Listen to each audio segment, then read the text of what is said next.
Assalamu alaikum. Welcome again.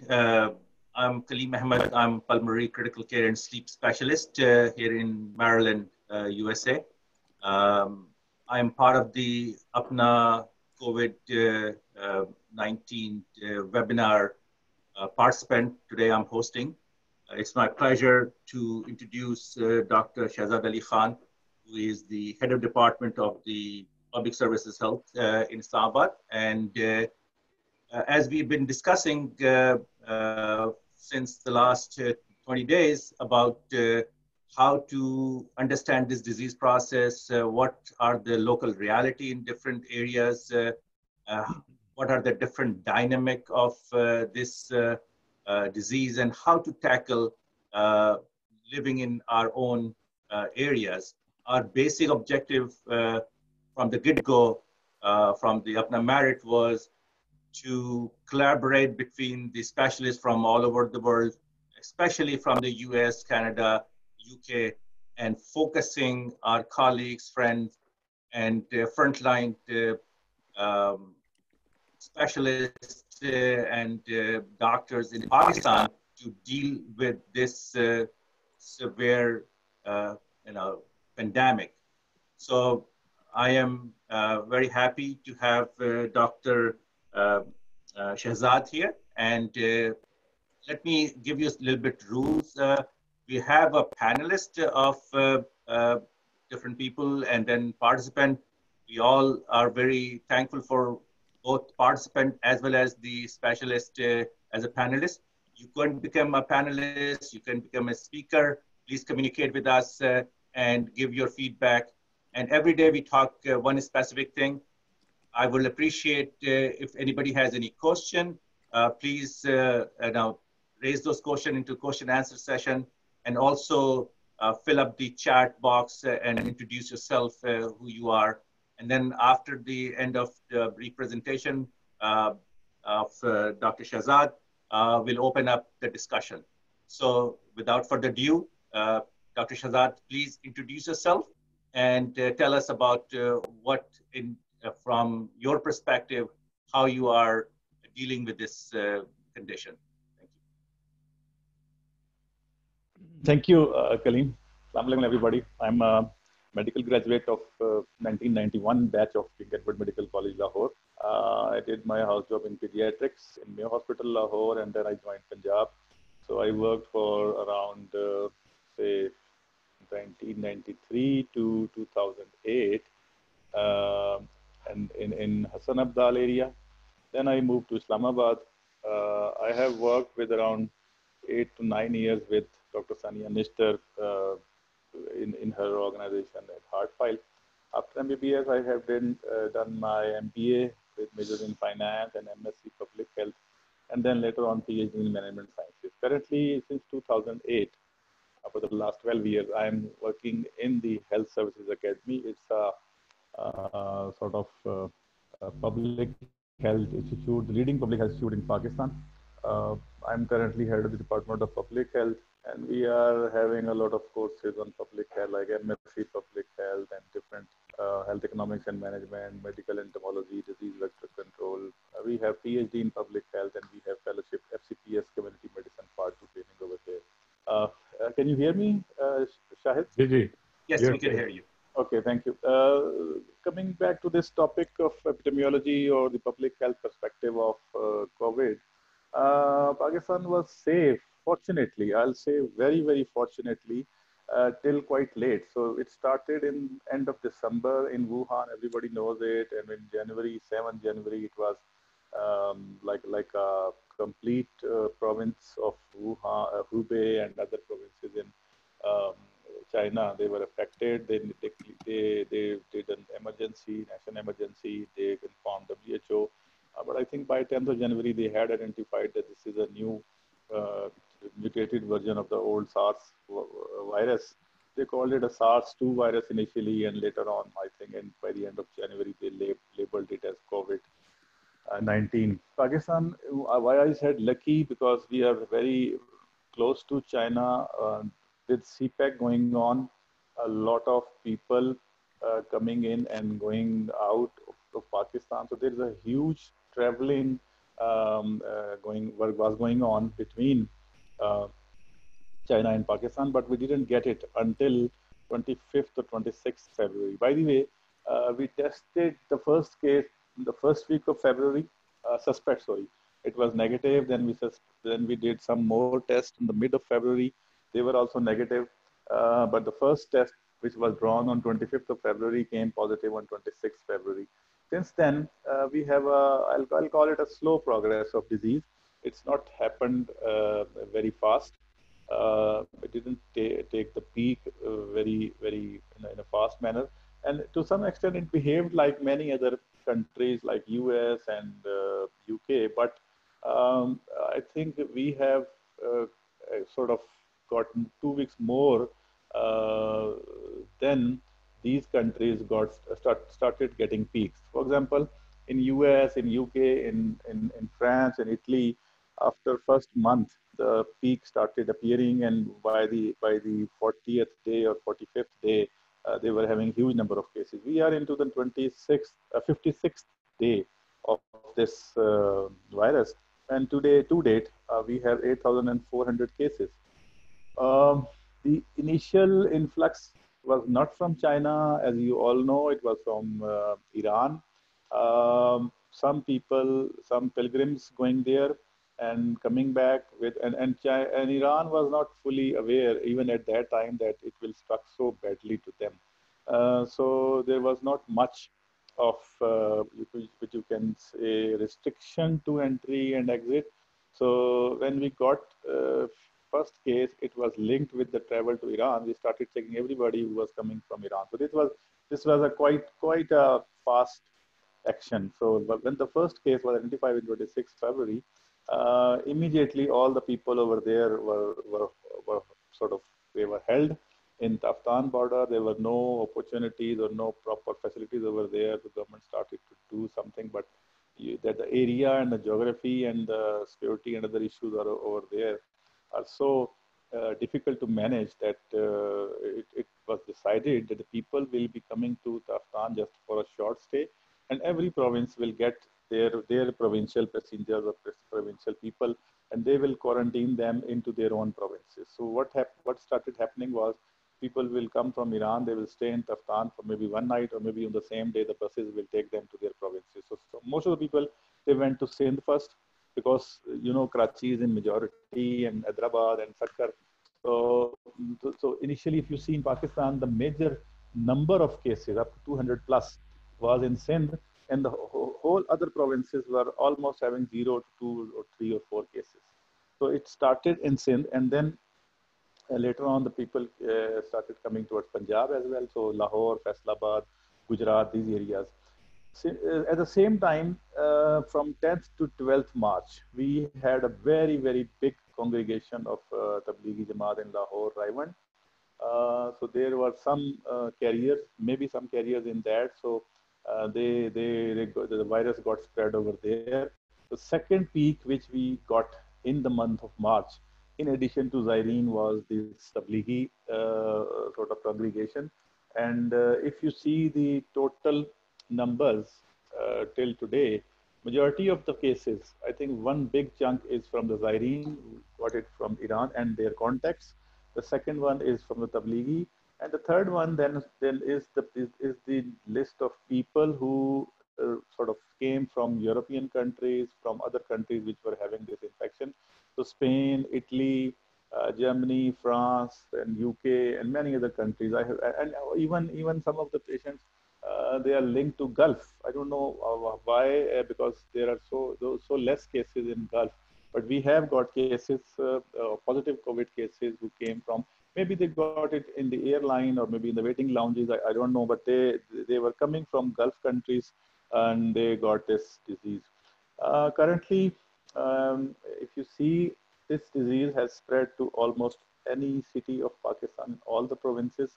The most number of cases, of course, due to population size, is in Punjab.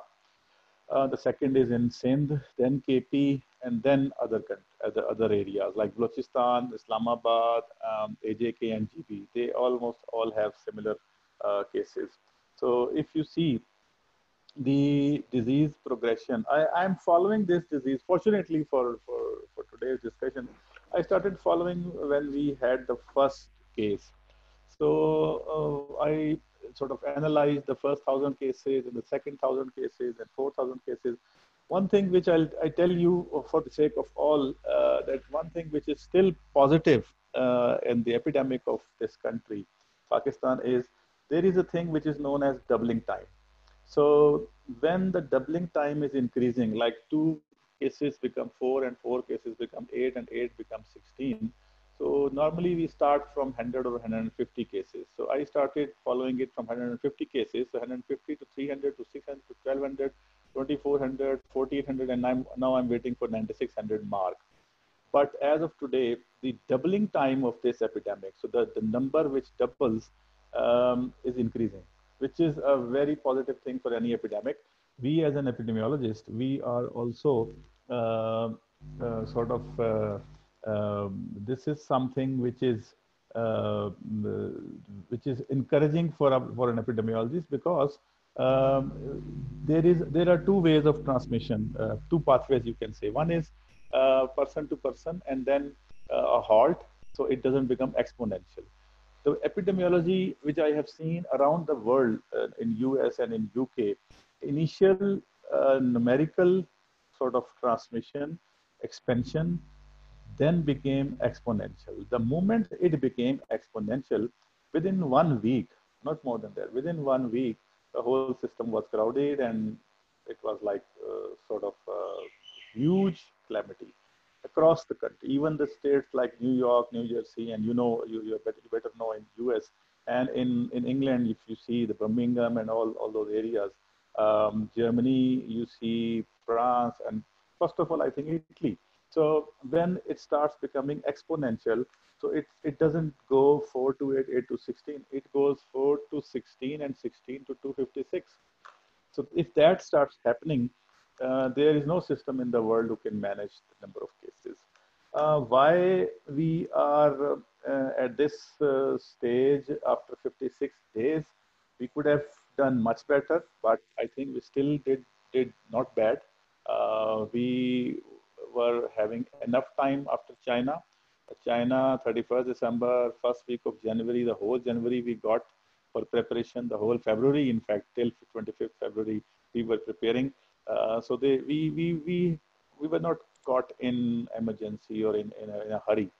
That is one good thing, that we did some good things, but there were many things which could have been done better, like the arrangement of those Zaireen in Taftan, or making this, which they realized later, making this arrangement at the provincial level, because you cannot keep 4,000 people at Taftan border, which is totally a deserted area, no facility around for maybe 500 miles. So this is something which is the Pakistan is, I still feel we were lucky enough to have some time. We were lucky enough to get the disease in a slow manner. So when all of you must have listened the word flattening the curve. The flattening the curve, automatically, I can say, or maybe through some slow transmission, and maybe the social demographic of Pakistan, the epidemic has took enough time in Pakistan. But now, talking forward, now as we have got a case in almost every city, every district of this country. Yesterday, I was on a different social media discussions. We thought that this is the right time to go for a 2 weeks lockdown, because now when these secondaries who have got the infection, they, each of them, if they will start spreading it to maybe 3 or 4 people, you can understand how this will sort of multiply exponentially. So this is something which is going on. We have got around 180 deaths, unfortunately. Half of them are above the age of 50 years. So the same phenomena, the elderly, the comorbid, they are the most affected here, but we have got some very young people dying as well, reasons unknown. One observation yesterday, which was shared by one of the anesthetists in a very big hospital in Pakistan, was that it is not helping to put people on ventilators. And I have heard this. You all know better than me because you are in clinical setting. I left clinical setting for quite some time. I think in 1993. So he told me that people who are put on ventilators, there is less chance, and those who do not need ventilator, and even with very severe dyspnea, breathlessness, if they are put on oxygen, there are chances that they. And he just quoted a few numbers with me that this much numbers were put on ventilators, and this much number because of non-availability of ventilator were kept conservatively on oxygen and other whatever they do in ICU. There was around 75% mortality on the ventilator, and there was very less mortality for those who were not, because of might be the reason that they were not that much complicated, but according to him, the symptoms and the conditions were almost same. So that is something which is a point for all of you to understand and explore further, that what are we doing wrong here? Maybe we are not using the ventilator properly, or there is something else going on. When it comes to tracing and identifying cases, the system is quite fast. Like army and security forces help the doctors in that. So whenever there is a suspect who got positive, all of his or her contacts are traced, they are investigated, they are put in quarantine. So that is another reason why we are having less speedy. We're not having that much of a speedy transmission in Pakistan compared to. And this is the same in. I have followed up with some other countries. The same in India, Bangladesh, Nepal, Sri Lanka. Even Sri Lanka and Nepal are much better than Pakistan, but they are testing less, I guess. To date, we have tested around 107,000 suspects. So 107,000 have been tested. Out of 107,000, we have got like 8,700 positives. So this is a sort of a percentage of 8%. So for every 100 tests we do, we get 8 people positive. And we are increasing the testing capacity. To date, it is 6,000 to 7,000 per day. But within 2 or 3 days, we are hoping to increase it up to 10,000 per day. Punjab will be doing at least 6,000, and then 3 or 4,000, maybe 5,000 by Sindh government. AP is a little bit slower. I don't know why, but they have less tests, 200, 300 tests per day. And up till now, they have only tested, I think, 5,000 plus tests. Balochistan is again, as per the population, they have done more tests. Islamabad has done more tests. AJK, good number. Most of their AJK cases are in Bhimber and Mirpur. With the area, you all know the Bhimber and Mirpur area is famous for UK and France and Italy settlements from this area because of Mangla Dam.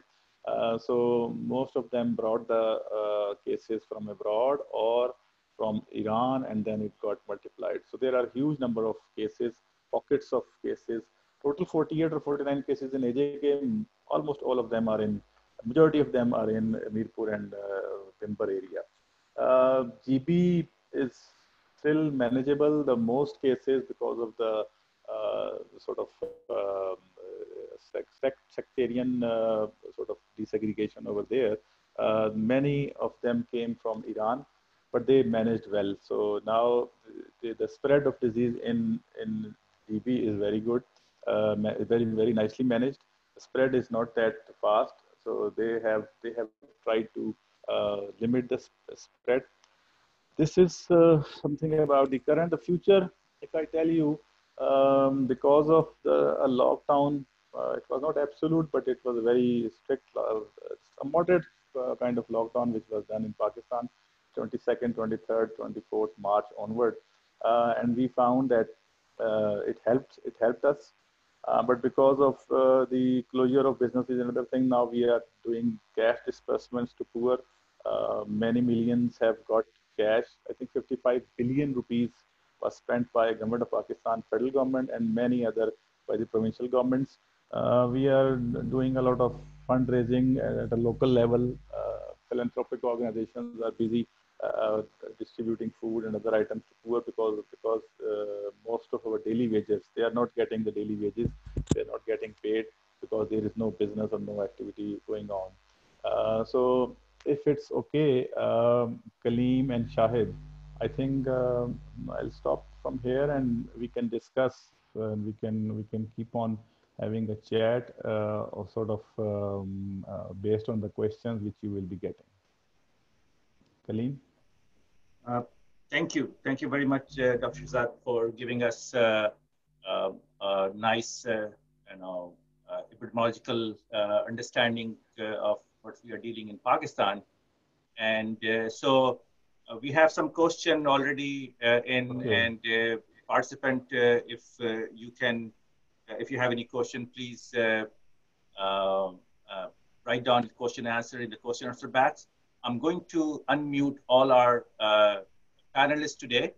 And if any participant has any question, please raise your hand and I'll try to get to you as soon as possible. So let's see, I think I have, let's have our panelists introduced first. So then after that, we'll proceed from there.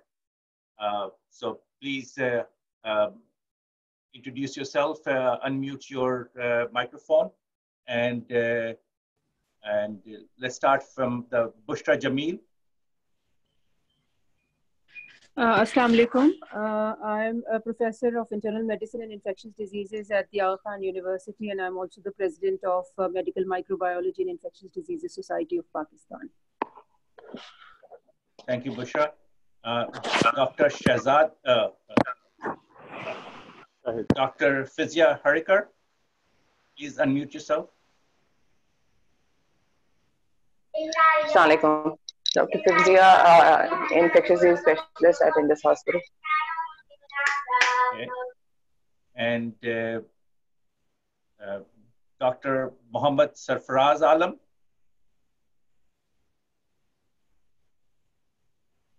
Dr. Sarfaraz, please unmute yourself.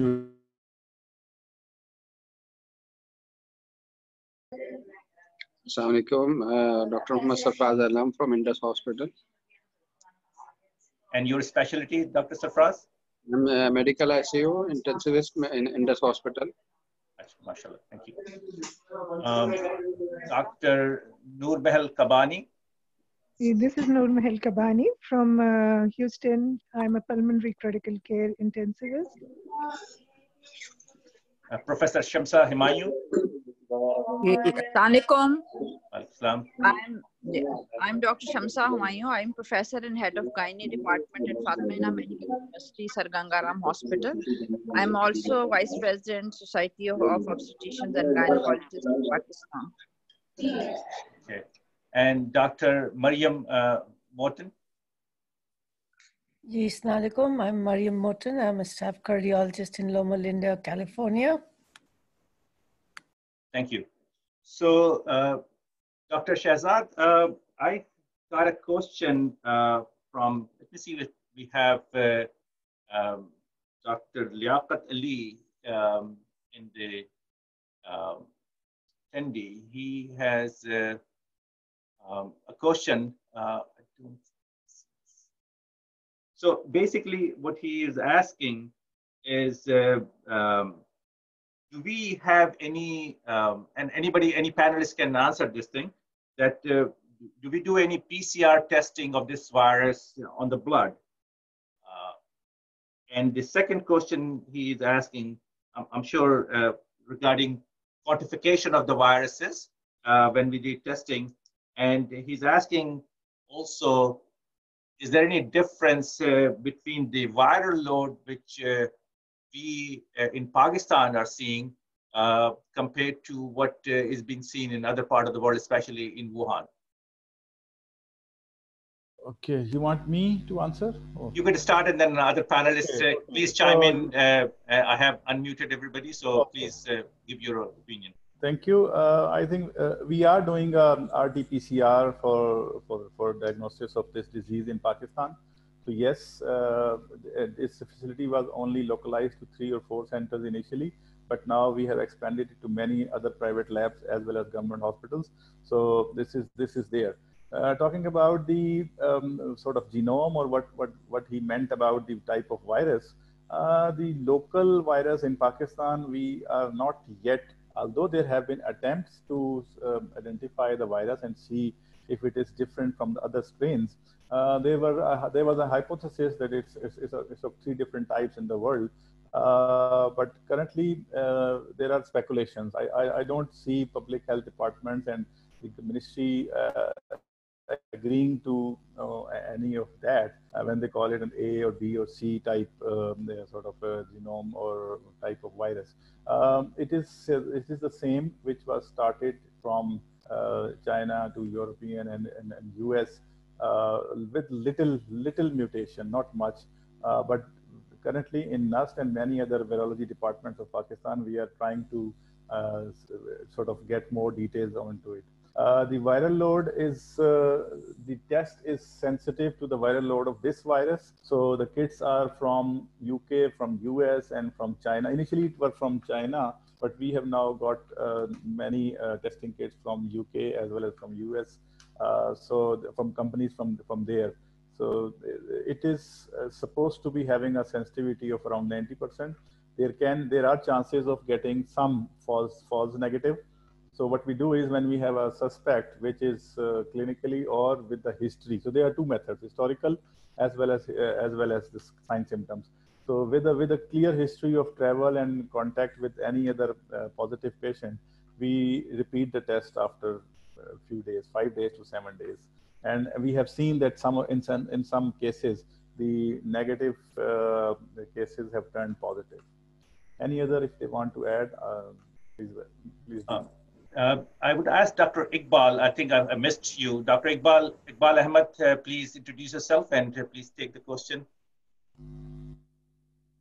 Thank you, Kaleem, and Assalamu alaikum, everybody. This is really a great gathering. I'm so pleased and honored to meet all of the colleagues, especially from Pakistan.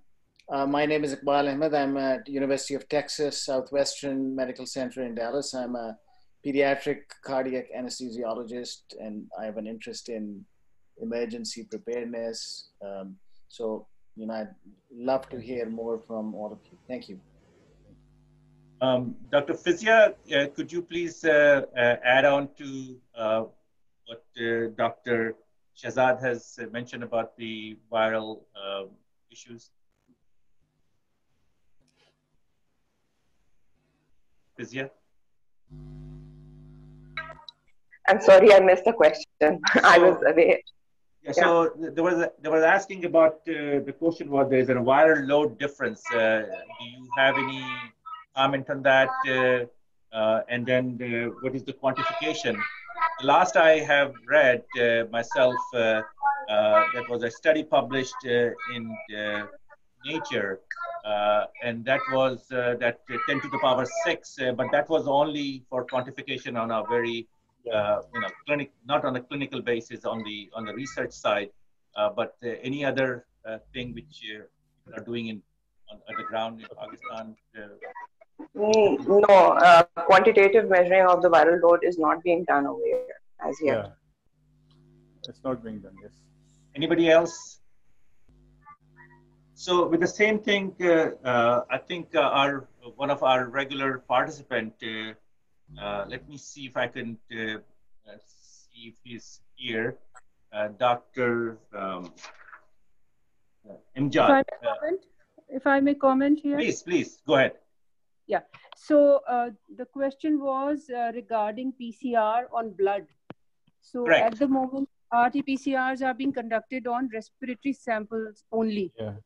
And the methodology has not been modified to even check for viruses in stool samples. So it's only the respiratory samples, either nasopharyngeal swab or oropharyngeal swab, or tracheal aspirate or bronchoalveolar lavage. So this is what is being done at all the centers, I guess, which are offering the facility. The other thing is, it's not possible to do RT-PCR on blood. I think the protocols are different. And regarding quantification, that is not being offered, and the sensitivity of the assay depends on the protocol which is being followed. So the European protocol or the Berlin protocol is a robust one. So what our molecular biologist tells us, it can detect up to 5 viral particles in the respiratory samples. That's how sensitive it is. So the sensitivity varies with the type of methodology and the reagents which are being used. And regarding whole genome sequencing, I think that is being planned. So once that comes through, then we'll know how different the virus is from what is circulating in the rest of the world, or if it is identical. Thank you. Professor Shamsa.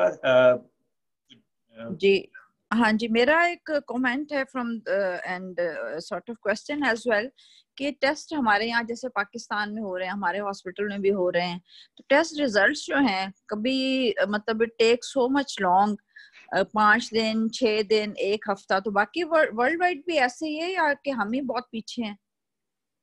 I can give you my understanding. I think the problem with this is the kit. The kit has, you have to batch it, and depending upon the number of the tests you could perform, if they usually batch all together. If you are testing too many patients and you have enough capacity and the reagent to do the testing, then you could have a turnaround time pretty quickly. But other places, when they have to batch together, they have to run the test, and that takes time. I don't know, Dr. Shehzad. Yeah, in Pakistan, in NIH was doing it initially for first 24 hours. They used to report within 24 hours. But now, even 36 hours, they are not being able to, because one is the number of tests, like you said, the batch and kits which they are using. The Choktai lab in Lahore was a sort of, I don't know whether it was an SOP or what, they used to give the report from 5 to 7 days. So there was a huge difference between the number of tests being coming out from NIH and then from other labs as well. Now with the private labs, many of the labs opening up, we are having a very variable time of 24 hours to 5-6 days. And reasons reasons are unknown. Like you said, maybe the kit or the queuing of these tests piling up, backlog, something like that. Sorry, in this hospital, in this hospital, actually the running time and the processing time is 4 hours for the whole sample to be extracted and done. So it depends on the number of samples. Initially, when we were doing it for the Zyrine at Sakhar, so our time of reporting was around 8 hours because we were doing a lot of samples. But now, because it's taking a lot of strain on our laboratory workers as well, so we've put in 4 batches. So that means we get our reports in around 8-10 hours. So the issue was with the government. Like I told you, it was never earlier than 24 hours. Mostly it was more than 24 hours, and for many days in case of Lahore. But now with like you said.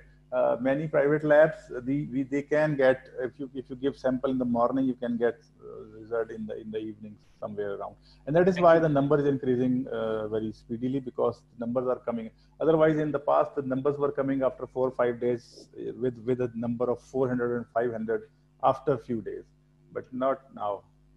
Thank you very much. I have a couple of hands on the attendance. I'm going to go get to them.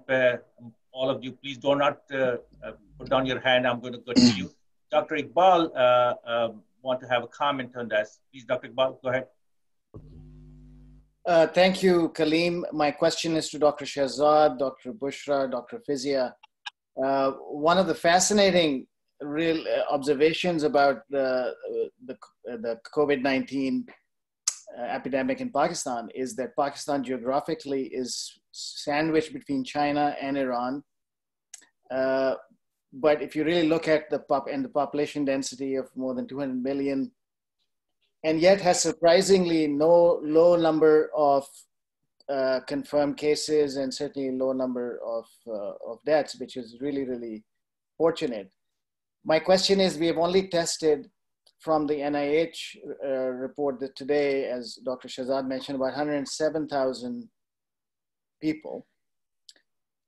Is there, considering our population density and the way the people have moved for the first few weeks, is there a chance that you think we are under testing and under reporting infection? Are there any clinical signs in the community that there is symptomatic patients that we have not tested? Thank you. I think it's a very good question. Partly I discussed it when I was giving an initial introduction. What we are doing is we are initially we were having two types of approaches for testing. One was the history, like people were coming from overseas and they were all being tested, or sort of the details were taken at the airport. Other was the Zyrine, and third one was following up with the getting the details of people who attended the congregation in Raivan and following up at their houses at respective districts. But now, as the disease has spread into the local community as well, so we have increased the testing. But still, there is an SOP for testing. One is you have to have the contacts. All of the contacts are tested. Once a case becomes positive, all the household, all the people who were in contact with him or her for the past few days we try to identify them and then take their samples. We isolate and we strictly lock down the whole area. The other one is all the hospitals have been asked, and it is being checked again and again, to look for the patients with a history of who are coming for fever and cough or dyspnea. There are some asthmatics who are coming, but if they have some abnormal symptoms, they are also tested. So now we have increased the sort of what we call it as a surveillance. It's still a passive surveillance. We are not going into the community for testing. Your question was about testing. Yes, we were quite less in testing, but now with the testing increase, we are covering a lot more cases. So our number is around 470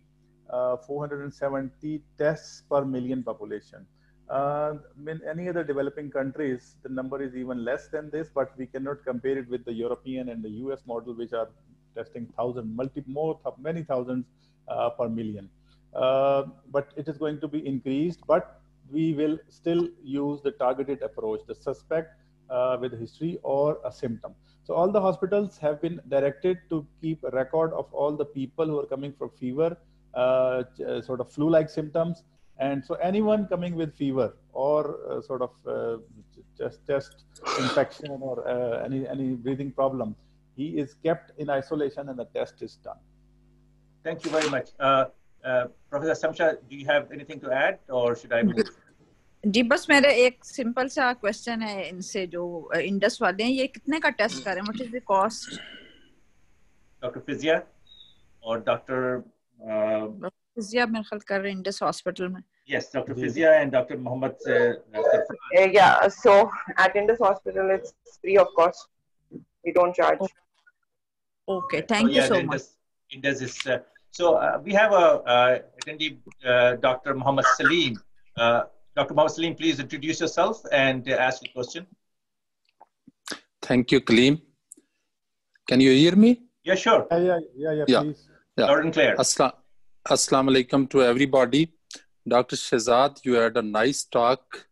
And I am Dr. Mohammed Salim Khan. I am Chief Consultant Physician here in Kotli, Azad, Jammu and Kashmir. Okay. So, as you mentioned in your talk that as this epidemic, it started in December in Wuhan, and we had first case on 26th of February. Yeah. We had a lot of time to manage. So initially, there were no patients from China, and later on patient came from Iran and some European and foreign countries. So we couldn't manage it properly. You mentioned that, yes, due to geographical situation in Tuftan border and area like that, but we could manage it. And similarly, this Tablighi Ijtima, we could postpone it. So what do you think? What are your comments? I think I mentioned a little bit of it initially, that we had the time of whole of January and whole of February till the end of February. And we knew it will be coming because of the CPAC. The Chinese were coming here and Pakistanis were going to China. But the good thing was China banned the flights and closed the borders and almost put a very strict lockdown in China. So what happened was there was two kind of things. This is now again unconfirmed, but we have own method of getting the history from the people. So the one was pilgrims going to over there for ziyarat and other Zaireen, and the other was people of different countries going to, because Iran was open, going to that area and then coming to Pakistan. So there were two types of people who got entered in Pakistan with disease from Iran as well as from other countries, like even from China maybe. So your question is about preparation. Yes, the preparation was not, and I have criticized this many times, that the preparation of this epidemic, one reason, I think the biggest reason is we have a federal government only in Islamabad, unfortunately. You should understand, and I think you are in Islam, you are in Kotli and Azad Kashmir, so you understand the local dynamics. After 18th Amendment, everything is with the provinces. So we developed a committee, National Command and Control Center, NDMA was on board, and a lot of other efforts were done till 15 January. But we were not able to coordinate and integrate with the provinces. The issue with Taftan was the same. It was initially done by the government of Balochistan. They never had such resources to establish such a nice quarantine or isolation center. The federal government chipped in, but it was too late because of the influx of the people. So, and I think the most important area over here, all of us are doctors. So let's be very clear about one thing. And I am also a critic of the medical fraternity as well. When we had time, like January and whole February, where were the health administrators and the hospital managers during that period? They are supposed to be doing the preparedness, hospital preparedness. We teach hospital preparedness to every health administrator. I don't know whether they kept it at the government end or civil administration. So the personal protective equipment, the surge capacity increase, making isolation, why it was done so late? One of the reason is that there was a clear disconnect between the hospital administration and the provincial health department and the federal health department and the civil administration, the non-medical, who are actually in power in the districts as well as in the provinces. So the issue of that chaos which happened for some time, now it's easing up, was because of lack of coordination between provinces and federal, lack of coordination between the province itself and its health department, and to do the most importantly, I guess, the district departments with their own offices and with the district administration. These are for me, these are the main issues, and I don't know why we do not learn from all the disasters which come. Every disaster, we have the same problem of coordination and integration. I cannot say that it was the duty of the civil administration or the planning department. I think it was the prime duty of the hospital manager. If you are in Kotli, the district headquarters Kotli, the other hospitals in Kotli, they should have acquired PPE in January, not in January, they should have acquired in February. Why they are crying and going to courts now? When there were at least 3 months from December, they had that time. So the very late response of my own brothers in administration, in public health, and as leaders of the public health and leaders of the hospitals, the consultants, the clinicians, the ICU in charges, why they didn't claimed. We came to know very late that none of the hospital is prepared for with PPE and with isolation and with ICUs. And I think you are in medicine in Kotli, you better know that how late came the supplies. So all of us are to blame, and this is a lesson learned. But I don't think we are very casual. Next time, Allah na kare. Next time भी मुझे तो लगता है कि ये इसी तरह calamity. Let's see how we could learn from this thing, because this forum could only provide certain kind of guidelines, and hopefully we learn from our current experiences and try to prepare and help our countrymen better But I have a yes, Dr. Shehzad, very nice. But I want to tell you that regarding Kotli or our hospital, we were very much prepared. I tell you that we conducted workshops and awareness sessions, and we trained our doctors, and we got some PPEs from somewhere. That's good. You are right. But my second question, as an epidemiologist, what do you think? How long it will take more to control it in Pakistan? Because you see that lockdown is being eased. And as far as Azad Jammu and Kashmir is concerned, this is our 5th week of lockdown. And we fortunately have got very good literacy rate, and people are abiding by very good. And the cases which we have got in Mirpur and Bimbar, most of them, they came from the European countries and from UK, etc. There is also reason that you see that when those people came, there was just thermal scanning on the airports. If we could take their samples, or we could quarantine them at time, we could even prevent that. So how long it will take further to control it? Currently, you see anybody who's coming in is having a 7-day mandatory, and in case of any symptoms, at least 14 days to 15 days quarantine in different centers. We have our own isolation and quarantine centers established by the government, and we are also giving options to people to go to different hotels which have been contracted for staying in for the period of 7 days. How long? I think we are still going up. So once we touch the peak, and no one can predict, I think no one in the world, I say it again and again, this virus has surprised even the best minds of public health and medicine in the world. So currently what I can tell you is that the transmission or the progression is slow. It is not at very fast pace.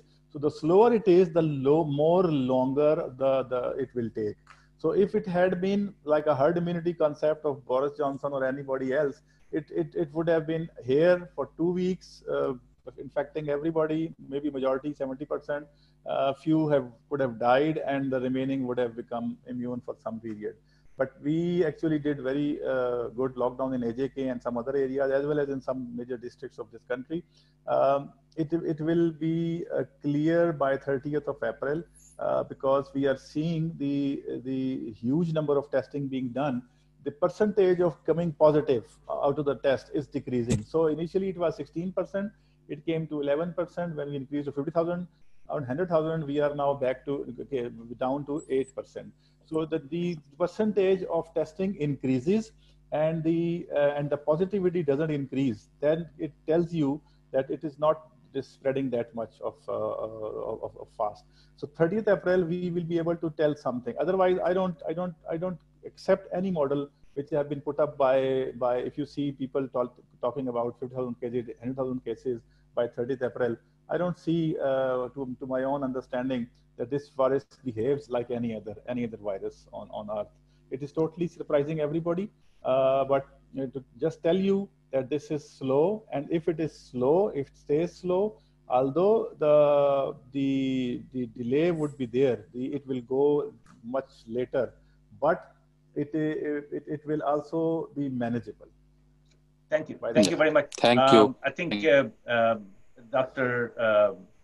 Professor Shamsa and then Dr. Iqbal has some raised hands. So please go ahead and. Doctor Shahzad, मेरी एक मेरा comment है और एक question भी है कि आपने ये जो क्वारंटीन सेंटर्स बनाए हैं, all the patients who are asymptomatic, अगर वो घर में मतलब न रहना चाहें तो हमें उसमें क्या इतराज होता है? Why can't they stay at home? आप अपने हेल्थ केयर वर्कर्स को अनड्यू एक्सपोज करते हैं। कोविड पॉजिटिव है, आप एसिम्प्टोमेटिक है, उसका आपने कुछ भी नहीं करना, लेकिन डॉक्टर्स राउंड करें, डॉक्टर्स देखें। मतलब आई वंडर कि we are exposing them unnecessarily to the covid positive patients, और उसमें किट्स भी यूज हो रही हैं, आपके मास्क भी यूज हो रहे हैं, तो इसके बारे में आपका क्या ख्याल है? बिल्कुल आपकी सही सजेशन है। It's an excellent idea which was used in China. Unfortunately, it can only be used in China, not even in UK, US, or any other European countries where people talk about rights and all of other things. In Pakistan, we have seen people running from the airport by paying sort of bribes to the airmen and maybe some other custom people. Similarly, they have been running from the isolation centers, they have been running from quarantine centers. So एक बड़ा मसला हमारे साथ ये है कि हम तंग आ जाते हैं बड़ी जल्दी. तो आपकी बात बिल्कुल ठीक है, ये बिल्कुल नहीं होना चाहिए. आइडियल यही है कि आप अगर पेशेंट ठीक है, एसिम्प्टोमेटिक है, सीरियस नहीं है, तो व्हाई ही और she is in the hospital. But the issue is घर के अंदर हमारा कोई कंट्रोल नहीं रहता. और हमारे यहाँ पे तो आपको मैं मजे की बात बताऊं कि हमने शुरू में देखा यहाँ पे, we have seen people going to the hospital and people inside the hospital, when they came to know there is a patient in Benazir Bhutto hospital, they used to visit and see the patient कि corona का patient होता कैसा है. So इस तरह के जब मतलब इमेजिन करें. और इसी तरह मोटरसाइकिल पे उन्होंने आपने देखे होंगे क्लिपिंग्स के, मोटरसाइकिल पे बाहर निकले हैं, पुलिस वाले पकड़ रहे हैं लॉकडाउन में, उन्हें कहते हैं यार तुम किधर जा रहे हो, कहते हैं हमने कभी लॉकडाउन नहीं देखा, असि लॉकडाउन देखने जा रहे हैं. जब आपको ऐसी आवाम के साथ डील करना पड़ता है तो उसके लिए आपको out of the way, out of box thinking चाहिए होती है. दुनिया में चाइना के बाद शायद बहुत कम मुल्क हैं जिन्होंने इस तरह का किया हो. चाइना ने तो सिंपल, मुझे चाइना का रियल टाइम एक्सपीरियंस है, मेरे काफी सारे कोलीग्स वहाँ पे काम भी करते हैं और दोस्त भी वहाँ से आए हैं. उन्होंने कहा जी हमें तो उन्होंने हॉस्पिटल में रखा ही नहीं. उन्होंने कहा जी आप घर चले जाएं, और घर के अंदर भी आपने पर्सनल प्रोटेक्टिव इक्विपमेंट पहन के ना, सारे घर वालों ने इसके दरवाजे के बाहर खाना रखना है और इसको कमरे से बाहर नहीं निकलने देना. It is not possible in Pakistan. Some will do, I will do, and you will do definitely. If unfortunately one of us get anything like this, we will do for the sake of our family. But others, I still believe 99%, I say 99% will definitely do something foolish, and it will be spread. That is the only reason why we are keeping in hospital with guards, with all these things. Asymptomatic patients, a majority, 90% of the people in Pakistan. There is another thing which I forgot to mention. In Pakistan, I have seen PIMS and Benazir Bhutto Hospital and many other hospitals. Most of the patients, almost 90% of patients, are having absolutely no symptoms or minor symptoms. No symptoms तो नहीं कह सकता. Fever उनको हुआ, ठीक हो गया, dyspnea हुआ थोड़ा सा, and that's it. जो अच्छा दो extremes हैं, एक वो जो कम symptom वाले हैं और दूसरे वो extreme है जो 3 से 4 दिन के अंदर respiratory failure में जाते हैं. आप उनको लगाएं ventilator, within 2 days unfortunately they die. So ये है आपका कंसर्न सही है, लेकिन हमें डायनामिक्स देखते हुए ये करना पड़ा. डॉक्टर आजाद, हमारे हॉस्पिटल में जितने भी पेशेंट्स हैं अभी तक, हमारा जो गंगाराम है वो प्रेगनेंसी के लिए, प्रेग्नेंट पेशेंट्स के लिए डेडिकेट हुआ है. अभी तक सो फार एक भी पेशेंट सिम्टम के साथ नहीं, मतलब माइल्ड सिम्टम्स, एसिम्प्टोमेटिक. एग्जैक्टली हमारे पास दो एक्सट्रीम्स हैं. बहुत बड़े बड़े अस्पतालों में मैंने जाके देखा है और मैंने लोगों से पूछा, ये दो एक्सट्रीम्स हैं. एक वो जो बहुत सीवियर और उसके साथ कोई रिस्क फैक्टर अभी पता नहीं, हम बाद में एपिडेमियोलॉजी का स्टडी करेंगे तो पता चलेगा. करंटली हमें नहीं पता कि क्या रिस्क फैक्टर्स हैं जो एकदम एक यंग बंदे को इतना सीरियस कर देते हैं और एक 80 साल के बंदे को भी सिम्टम नहीं होते उतने. We don't know. इशू ये है. Thank you very much. So doctor Iqbal, please. Thank you, Dr. Shehzad. Again, thank you very much for explaining all that. I just want to kind of mention, it was very interesting that Pakistan National Action Plan that came out in early February, and I think it's been updated in March,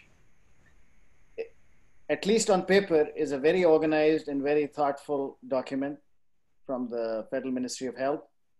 And you may be right about the fact that there is a lot of disconnect between provincial and local implementation, but at least there was a plan at the federal level.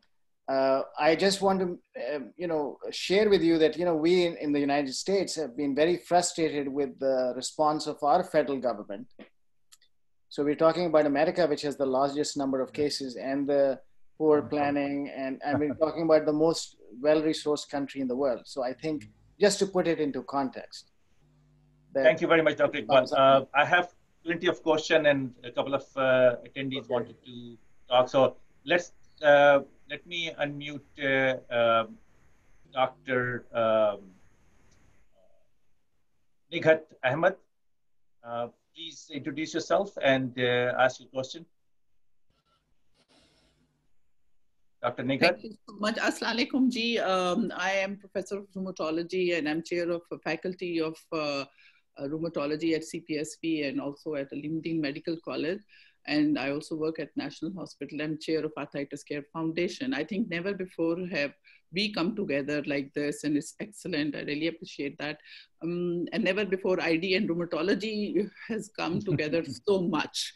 Yeah. So I have a quick comment first, and that is that why, like we have brilliant ID specialists, so why don't we have people like Fiza and Bushra Jameel, and of course we have Faisal and Sobia and all, why don't they come on the television and talk about this disease with epidemiologists rather than every, I would say, Nathu Khaira giving their opinion on it? One. Second, how can we not convince our ulama that the Taraweeh and the नमाज़ें जो मैंने कल पूरे सुना है TV पे, how they plan to do it. देखें जी, आपका नमाजी अगर मस्जिद के दरवाजे पे आ गया, there is no way you can turn them away. So हम क्यों नहीं convince कर पा रहे? And why doesn't the government is doing an excellent job. हमारे resources बहुत कम हैं, and I'm so glad Dr. Shehzad has put that very well. But I think you know, they should listen to what the specialists are saying, and even in view of a hadith, why can't we convince them? Especially ये situation बहुत खराब हो जाएगी, Allah ना करे, but it's a possibility because we have 40,000 people returning from Middle East, Dubai, because they want to stay over there. We'll have lots of people coming from other places also. आप कितने test करेंगे? और कितने लोगों को आप quarantine करेंगे? And I fully agree with Dr. Shamsa Humayun in saying that आप asymptomatic patients का कोई बंदोबस्त करें, because you cannot fill up your quarantine centers with asymptomatic patients. These asymptomatic patients, बाकी दुनिया में तो लोग टेस्ट भी नहीं कर रहे, वो उनको कह रहे हैं घर बैठे मत आए टेस्ट करने, हमारी टेस्टिंग कैपेसिटी खत्म हो रही है. If you have symptoms, just quarantine yourself at home. So I understand कि हमारे लोग अगर I don't underestimate my awam. इतने भी वो जाहिल नहीं है. सिर्फ उनको एक हमारी एजुकेशन चाहिए, हर महल्ले में एजुकेशन चाहिए. लोग फारिग के घर पे बैठे हुए उनको लगाएं कि वो उनको एजुकेट करें, महल्लेदारों की जिम्मेदारी लगाएं. How long are you to test so much? हम तो अभी पीक पे भी नहीं आए. तो आई थिंक एक टेस्ट करके जिसकी 60% सेंसिटिविटी है, if I am not wrong, वो करके आप कैसे भेज सकते हैं लोगों को घर? तो कैन यू इमेजिन कि अल्लाह ही बचा सकता है. फिर हमारी जैसी country with limited resources, if we don't do this, we might we may be overwhelmed. And we are talking about ventilators, leave alone people are leaving their loved ones in the hospitals, not even picking them up. तो आप इस नौबत पे क्यों हम जा रहे हैं when we are all here to advise and listen to advice? Thank you. So I think Dr. Nighat, you have a brilliant $1 million, what we call in here, question. I wish we have that kind of intellect to really ponder on this kind of question, but definitely you have raised a very important question. I would like you to stay with us, Dr. Nighat. I have some questions put on our Facebook page about, I'm going to lump some those. Dr. Javed Gilani is asking that treating different malignancies like hematological malignancies and also some other malignancies in a patient who are COVID negative, and also people who are going to require radiation therapy, chemotherapy, what should be the guideline should be? I'll ask all my panelists to please chime in. You all are unmute, so give your advice. Just Kaleem आवाज drop हो गई थी, briefly जल्दी से जरा मुझे repeat कर दें. बेसिक जो क्वेश्चन है, बेसिक क्वेश्चन ये कि पेशेंट जो है वो people with a different type of malignancies, hematological malignancies and other solid organ malignancy, multiple myelomas, अगर वो कोविड नेगेटिव है तो क्या किया जाए, और अगर पॉजिटिव हो के ट्रीट हो गए तो फिर उनकी ट्रीटमेंट को डिले किया जाए कि या उसको कंटिन्यू किया जाए. What kind of guide our experts are thinking about? I think public health में तो बड़ा simple है. हम treatment तो there is no treatment for this COVID. So if the person is comorbid, like you said, malignancy है या any other comorbidity, सबसे ज़्यादा common पाकिस्तान में तो heart disease, hypertension, diabetes भी हैं, malignants भी cases होंगे, और उनके साथ जो आप देते हैं ना उनको drugs, वो immunosuppressant होती हैं, so they can affect badly, but we don't know as for now. कि क्या हम उनकी ड्रग छोड़ दें और उनके कैंसर की ट्रीटमेंट को स्टॉप कर दें for the sake of Covid. I don't think इसका कोई येस और नो वाला आंसर इतना स्ट्रेट फॉरवर्ड हो सकता है। It depends on the physician who is treating them. If he knows that there is no treatment for COVID and only symptomatic management of fever and dyspnea and other symptoms are to be undertaken, उनकी जो वो एक diet की है या supplements हैं, whatever he seems sort of feasible for boosting the immunity during this period. Otherwise, because there is no treatment, only supportive care, the decision about these immunosuppressant cancer drugs is to be undertaken by the treating physician. This is my answer. Okay, well, thank you. Dr. Nighat, I think you are, do you have any comment on this? We have a lot of issues because our patients are on biologics, and you know how the immunocompromised they are, and we have some of them who are comorbidities. The different societies have guided us that they have to self-isolate themselves at home, and they are in different cities, and you know, so we are in a lot of trouble because of COVID. So whenever I look at this scenario, yesterday I had a patient with lupus and she has nephritis and she's newly diagnosed. So somebody had put her on a lot of steroids. I understand why she was on steroids, but I know that we will have a tough situation there because we might have to induce her with, you know, either CellCept or something. So this is why I'm so concerned that we have real, you know, patients who will need help, who will need to come into the hospitals and be treated while we are filling our hospitals with asymptomatic patients. Please, this is my appeal to all the people to look into this, because we know that 90% to 95% of these people will do very well. You know, unless they are hypoxic at home, please, let's look into this matter as we are going to peak with all these people coming back. I really, really want everybody to put their head together and see how we can face it. निगत, बड़ी आपको मजे की बात बताऊं कि जो Chinese ने guideline Pakistan में आके दी थी इनिशियली, बहुत जल्दी वो आ गए थे जनवरी के एंड में और फरवरी शुरू में. The first guideline which they strictly sort of asked all of us to follow was, don't get any COVID patient into the hospital. This was their first. अगर आपने कोविड का पेशेंट हॉस्पिटल के अंदर कर दिया तो उसके बाद वो जाएगा हेल्थ केयर प्रोवाइडर्स में और हेल्थ केयर प्रोवाइडर को पता भी नहीं होगा और वो सारे पेशेंट्स में लगाएगा और पेशेंट अपने सारे अटेंडेंट्स में लगाएगा. मैंने पहले दिन से यही कोशिश की है कि किसी तरह से कन्विंस करूं तमाम को, but there is a sort of, you know, system जिसके तहत दुनिया चलती है, मुल्क चलता है. अमेरिका में भी इश्यूज आ रहे हैं, यूके में भी आ रहे हैं. Everybody is blaming everybody, but I agree with you. Chinese का ये मॉडल था. उन्होंने आपने या सुना होगा कि 10 दिन में उन्होंने 55 मंजिला बिल्डिंग एक बना ली थी और इस तरह उन्होंने कई बिल्डिंगें पहले से स्टेडियम्स और कई बिल्डिंगें खाली करा के सारे कोविड सेंटर में शिफ्ट कर दिया था. They never allowed. हमारे पास भी बहुत बिल्डिंग्स बिल्कुल फारे हैं. हाँ, लेकिन इन्होंने नहीं उस तरह से की.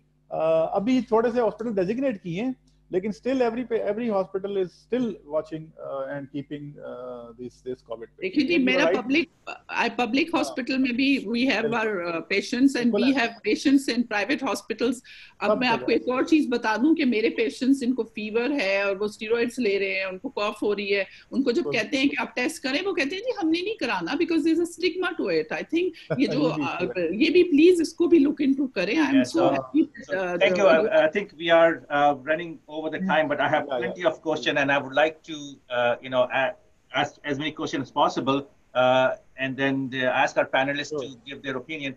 Professor Shamsa has some questions. जी डॉक्टर शहजाद, आप इसका एक एस्पेक्ट देख रहे हैं कि हॉस्पिटल में आ रहे हैं, आप देखें हॉस्पिटल में बाकी सारी सर्विसेज कॉम्प्रोमाइज हो रही हैं. जो पेशेंट जो प्रॉपर जिनको चाहिए दे आर ऑल कॉम्प्रोमाइज्ड. और हमारे हेल्थ केयर वर्कर्स, मेरी जो डॉक्टर्स हैं वो पीपी पहन के बैठी होती हैं, ठीक है, 8-8 घंटे 10-10 घंटे. आगे आप गर्मी है और आप जो जिसने पहनी है ही कैन और शी कैन टेल यू को कितना मुश्किल है. और लोग डॉक्टर्स इस रफ्तार से पॉजिटिव हो रहे हैं. आप जितनी मर्जी चीजें कर दें, आपके hospitals are not design like that कि एक जगह डॉनिंग हो, डफिंग हो. तो lot of girls and other doctors in other hospitals they are contracting covid unnecessarily. मरीज आराम से अंदर घूम फिर रहे हैं, उनको कुछ भी नहीं है. वो कहते हैं हम यहाँ पड़े हुए हैं, लेकिन आपने अपनी डॉक्टर को कहना है जी तुम जाके उसको देखो. So they are exposed. One thing secondly मैं निगल से एग्री करूंगी कि अब जो इतने लोग आपके बाहर से वापस आने, उन्होंने वेले आके क्या करना है, उन्होंने मस्जिदों में जाना है। और आप देखिएगा एक तूफान आने वाला है आपके अस्पतालों में कोविड पॉजिटिव और पेशेंट्स हु आर अनडायग्नोज्ड, और कम्युनिटी स्प्रेड इससे 100 टाइम्स मेरे ख्याल में ज्यादा होगा। अल्लाह करे कि ना हो, लेकिन this is our prediction. So, Dr. Suhail, Dr. Suhail, please, he has a question. I would ask him to please introduce himself and ask the question, please. Dr. Hello. Suhail. Yeah. This is, I have been asking one question that our servants go on leave to their villages in far-flung areas, in northern areas, and they come back, they're using public transport. So the question is that, is it good to quarantine them for 14 days? Or within the 14 days, we should test their PCR? Or which day, what day, and should we repeat that negative PCR? If you ask me, sir, the best solution for these days is please send them home with a salary. Don't keep them in the house. No matter what you do, they are at risk. Number one. So ये तो मैंने तो अपने जितना मेरा जो cook है या जो भी मेरे हैं, डिटेल में नहीं जाऊंगा, but I have sent them home, और मैंने उनको कहा है जब तक मैं नहीं बुलाऊंगा आपने नहीं आना। दूसरी बात ये कि अगर आप उनको वो आ भी गए हैं और बहुत ही आपकी कोई अर्जेंसी है, यू नीड सम केयर और you are very much in need of at least one person, so हम करते ये हैं नॉर्मली कि 7 डेज तक उसको क्वारंटीन करते हैं कमरे में साइड पे, और 7 डेज तक ऑब्जर्व करते हैं, और फिर उसके अगर कोई सिम्टम नहीं होता तो फिर उसको हम ज़्यादा दे देते हैं काम करने की और नज़र रखते हैं उसके ऊपर। But it's still not the best method. I will still मेरे ख्याल में सबसे बेस्ट यही है कि आप इसको अवॉइड करें। Yeah, thank you, Dr. Shehzad. My question was that this is, generally accepted that there should be a 14 days quarantine. The question is that can we test within the 14 days time, and what day should we test? As you said, 7 days, should we test 7 days? And if the person is negative, should we repeat it over 24 hours as is being highlighted in the Punjab government circular? अभी तो इस वक्त ये है कि sir अगर तो patient आया है ना सिम्टोमेटिक, तो उसको तो वो इमीडिएटली टेस्ट करते हैं। Not symptomatic, he is completely asymptomatic. Yeah. हाँ, no history of contact whatsoever. फिर कोई इशू नहीं है, फिर 7 डेज में एक टेस्ट करेंगे, दोबारा रिपीट नहीं करते मोस्टली। अगर हिस्ट्री है या फीवर या सिम्टम्स हैं तो फिर करते हैं, नेगेटिव आए तो रिपीट करते हैं। Thank you very much. Then I have a question, Dr. Muhammad Iqbal. He has a question. Dr. Muhammad Iqbal, you are unmuted. Please introduce yourself and ask your question. Dr. Muhammad Iqbal. I think he might. So let me ask his question. He was asking about if the patient apparently has no travel history and no contact, and the patient is developing GI symptom and jaundice, can that be a COVID symptom with high ALT? नहीं, अभी currently it is not. Anybody else in the panelist? Could you please chime in to your opinion? Okay, so I think so far, I don't know about Pakistan, but here traveling history is kind of no longer as a kind of screening anymore because it is in the community. And a lot of people are, in fact, in one study, there is what 28% of the patient presented with a GI symptom, including nausea and diarrhea. And high ALT and transaminase has been linked with the COVID. So that is again. But हम यहाँ पे contact और travel history साथ लेते हैं. अगर और कुछ नहीं है तो फिर simple उसको observation या करके test normally नहीं करते. We need at least 2 or 3 symptoms. Fever भी है और diarrhea definitely test करेंगे. ठीक है. There was a question by Dr. Imjad. I don't see him. He was asking about any understanding or any kind of studies shown that there is a risk of transfusion, blood transfusion causing the disease. Now we are hearing about convalescent plasma and its role, possible role in the treatment, but is there any kind of concern about if somebody is COVID positive as giving blood transfusion to somebody else, is it possible that that person could spread the disease? अभी तक हमारे पास ऐसा कोई incidence नहीं आया है और हमारे पास कोई उस तरह से ग्लोबल एविडेंस भी नहीं है, but there are some of the studies which were done and to date अभी तक तो उन्होंने कहा है कि ये नहीं हुआ ट्रांसमिट उस तरह से. Yes, I have come across studies which have shown that there is no transfusion related spread of COVID. And we have had one patient who just when mounting symptoms had transfused blood to his father, and he was COVID positive, and he did not get COVID. So that is one life. Yeah, it's airways ke through mostly. And another question that I will ask any panelist, Dr. Kabani or Dr. Iqbal, Dr. Motem. Again, we have discussed this question before, the use of hydroxychloroquine for prophylaxis for somebody, healthcare provider who has been exposed to some COVID patient. Currently, there's no evidence for its use, and शमसी साहब ने शायद किया था, अभी पता नहीं. Yes, go ahead, Dr. Kabani.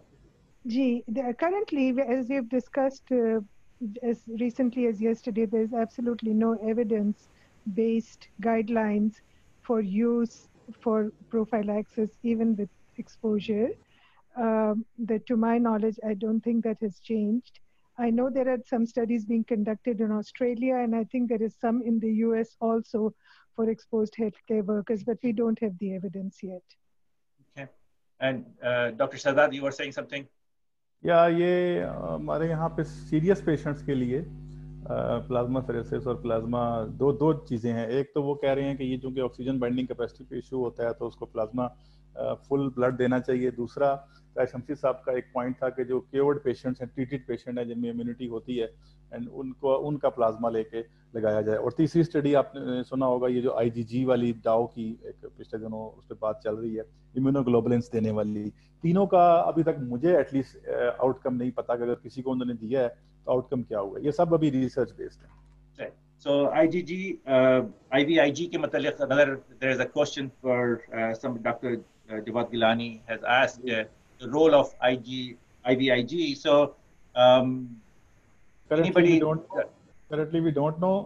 Hypothetically yes, बड़ा simple सी science है इम्यूनोलॉजी की, और आप देखें तो ये ब्लड के जो एक्सपर्ट्स हैं, लेकिन पाकिस्तान में अभी तक इसका आउटकम हमें नहीं बताया गया. तो scientifically hypothetically yes, it is possible, but actually in मतलब in vitro और vivo में फर्क होता है ना, तो वो अभी I haven't seen any of the positive outcomes. So I may give a comment. IVIG are of two types. One is specific and one is like a general one. So for the specific one, as Dr. Shahzad said, that Dow is doing some studies. However, at SIUT they've had experience of giving IVIG followed by tocilizumab, and they think that their outcomes have definitely been better in preventing the cytokine storm. Cytokine storm. Yeah. So in COVID patients, to prevent the further escalation of the cytokine storm, the combination of IVIG followed by tocilizumab has shown good outcomes. Okay. Dr. Kabani, as far as please chip in into this. As far as my understanding is from the Society for Cerebral Sepsis and SCCM, they were recommending not to give IVIG. Dr. Kabani, do you have any comment on that? That is what I had read. There was a theoretical benefit from it, but we have not seen any studies again with that. SCCM is saying no, do not give the IVIG as a guideline. Actually, SIUT is a transplant hospital, kidney transplant majorly, and so they have already been using IVIG and tocilizumab in their transplantation. So therefore, they tried it there. Okay. Yeah. So I think we have a very robust kind of discussion on several topics, especially dealing with the disease process in Pakistan. I wish we could keep continuing this, but time, we are already about 17 minutes over time. So last final round, please, all my panelists, please give any comment, any guideline, anything else at the end of this this session? Dr. Kabani? I have a comment and a suggestion, a very humble suggestion for anybody that has the power to do this, that there's been a lot of discussion about hospitalizing patients that are asymptomatic. There's been a lot of discussion about filling up the hospitals. And I think I'm completely in agreement with Nigat and Dr. Shamsa who expressed those concerns. A solution that can be looked at the government level, and I know that Pakistan has very good IT experts. We need to look at telehealth as an alternative, both for home as well as for quarantine facilities where you do not expose doctors unnecessarily and healthcare workers, and do it through telehealth, even if you're going to quarantine them. Excellent suggestion. I have three comments, Dr. Kaleem, if possible. Sure, please. Very briefly. Number one, about home isolation, we need to understand the infrastructure, and I would not go in depth of it. I absolutely agree of not hospitalizing asymptomatic patients, especially in centers which are running a treatment center for COVID, because then they sort of block our beds. However, because the number of patients who live below the lower middle class and even the poor, they have very big family structures with elderly in their houses, and if one is positive, that means all will be positive, and then that would overflow into your healthcare system. So we do need isolation systems accepting asymptomatic patients who are positive. Pakistan is a totally different, Karachi is a totally different ball game as far as I can say. Number two, the question about mosques and opening, has been a very active discussion since the last night especially, and Dr. Bari from Indus Hospital has been in and the Pakistan Islamic Medical Association has been in conversation with a lot of ulamas, but then they say that they're wearing a different glass to see what is happening. Their perspective is different. If you have your banks open, if you have your grocery stores open with a lot of crowding, then why just mosques? I understand, I'm totally advocating that mosques should not be open, but on the other side, at a time when all these cases are escalating, we should have a lockdown now. We are seeing an increased number of cases. My third point is, please, I think I would advocate use of methylpred and on a higher dose right now. We have seen over the last 2 weeks a tremendous response to early use of methylpred, and I would just like to, if somebody could benefit from this, we've actually had our ventilated patient rates going down. So hit early and hit hard. We use methylpred followed by tocilizumab for those who don't respond. And I think our ventilated rates have really, really gone down. Thank you very much. Dr. Mohammed Sarfraz. Dr. Sarfraz. Okay. I have another attendee. He wanted to ask a question. He has raised hand. Please, Dr.